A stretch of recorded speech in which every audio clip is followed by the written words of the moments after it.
Bonjour et bienvenue dans cet épisode du podcast estival. Je suis Virginie, coach personnel et professionnel, et j'aide les personnes qui veulent trouver ou retrouver du sens et de l'épanouissement dans leur activité professionnelle. Et cela après plus de 10 ans dans l'industrie et plus de 15 ans dans l'éducation nationale. Ces expériences m'ont permis justement de pouvoir imaginer que, c'était effectivement une bonne chose de pouvoir me consacrer à aider d'autres personnes à mieux vivre leur activité professionnelle. Et donc, je vous parle un peu de moi parce que je pense que, l'expérience qui vient de soi, c'est la plus importante. Voilà, dans le premier épisode, je vous parlais d'être soi-même et je pense que, se reconnecter à soi dans une époque, à une période où, il y a beaucoup, d'injonctions de la société à être comme ceci ou être comme cela, c'est essentiel.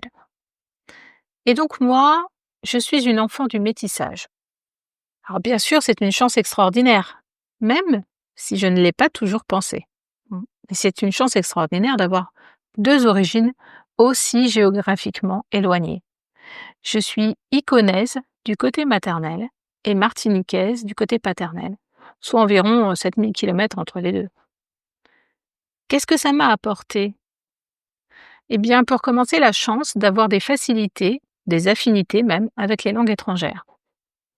Je pense que le fait d'avoir entendu du créole lorsque j'étais petite, même si je ne l'ai jamais appris, je le comprenais un peu, m'a aidée à comprendre dès le départ qu'une langue n'est pas qu'une suite de mots et qu'il ne suffit pas de traduire littéralement pour passer d'une langue à une autre.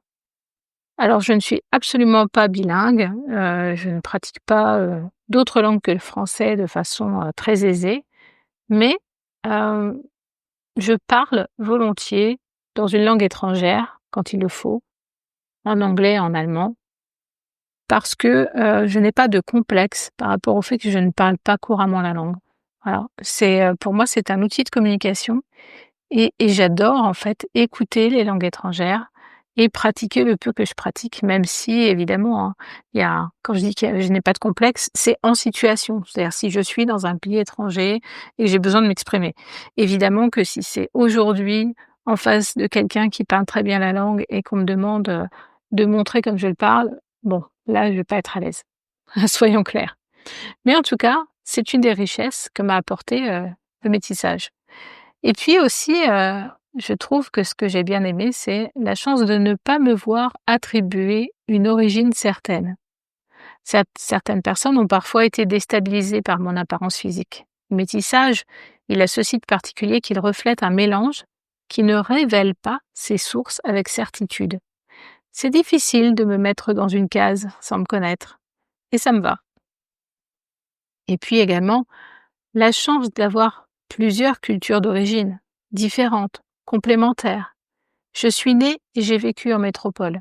J'ai découvert la Martinique à plusieurs occasions, à 4 ans la première fois, puis à 10, puis à 16 et enfin adulte, avec mon conjoint et mes enfants.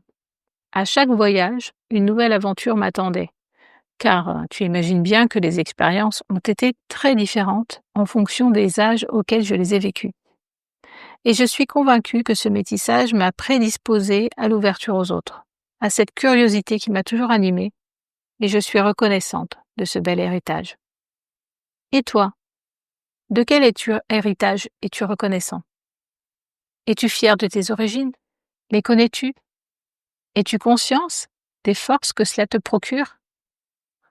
Oui, parce qu'on n'en est pas toujours conscient, hein. Comme je l'ai dit, j'ai pas toujours pensé que c'était une chance.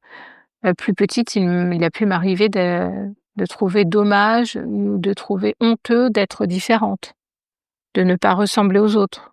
Même si j'ai grandi dans un quartier où il n'était pas exceptionnel d'être, métisse. En tout cas, j'étais la seule métisse antillaise et j'ai pu me sentir, différente. Mais en fait, à l'âge adulte, évidemment, après avoir, visité plusieurs fois la Martinique, je pense que ça m'a aidée à me reconnecter justement à qui j'étais, à mes origines et heu et à faire la distinction entre tout ça, de comprendre que j'étais, une personne unique et que c'est le cas pour tout le monde. Et parfois, on a tendance à l'oublier ça. On a tendance à vouloir se conformer. Et peut-être que toi aussi, ça t'est arrivé de vouloir te conformer et de te rendre compte que tu ne te sentais pas à la hauteur ou tu ne te sentais pas comme les autres. Eh bien, moi, je t'invite à accepter ça et à y voir ce qu'il y a de positif. Parce que ne pas être comme les autres, ça n'est pas toujours une mauvaise chose. Alors, comme toujours, je te propose de pouvoir échanger avec moi si tu n'es pas convaincu par cette idée que le métissage peut être une force ou que ton héritage peut être une force. Peut-être que tu as vécu des choses que tu estimes négatives et que tu ne vois pas quoi en tirer de bon. Et c'est normal, quand on vit les choses, quand on est dedans, quand on en souffre, on ne voit pas toujours le côté positif. Et c'est là qu'est l'intérêt de partager avec une tierce personne. C'est ce que je te propose en cliquant sur le lien qui est en description de cet épisode, qui te permettra de prendre un rendez-vous quand tu le souhaites, à un moment où je serai également disponible pour échanger sur ta situation. Voilà, en attendant, je te souhaite une belle journée, plein de belles choses, bonne réflexion et à bientôt.